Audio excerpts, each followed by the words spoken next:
how do we pause that moment like Robin Sharma and not react and be like, yo, man, beat it, where you took the other road and said, I'm empathetic to how this gentleman feels, even though he's not being the nicest person. Maybe there's stuff behind that that's causing that. How do we stop and freeze frame those moments?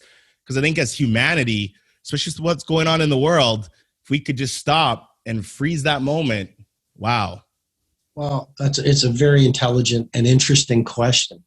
And I would say, first of all, there's a difference between being kind and being weak.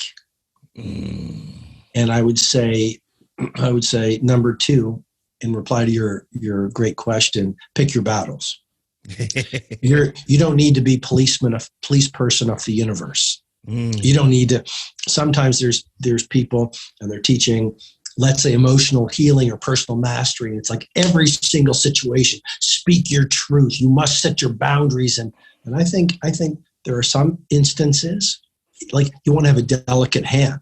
There are some instances where good judgment means let it go. It's just not worth it. And then there are some battles where you say, that just went too far. It's against my values. I will not be disrespected. But here's the thing. You can say what you want as long as you say it with respect. I think so many people, they don't have the communication skills to stand up for themselves and not be mistreated, but do it in a way that doesn't activate the other person. Third thing I'd say, the greater the overreaction, if it's hysterical, it's historical. So you can tell if someone is coming at you, driving after you in a car because they perceived you cutting them off, and it's just this incredible insanity.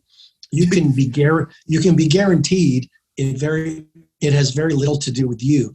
You just stepped on an old big wound that they're not aware of, and it's coming out at you. That gives you understanding. And Ryan, understanding is the DNA of empathy and forgiveness.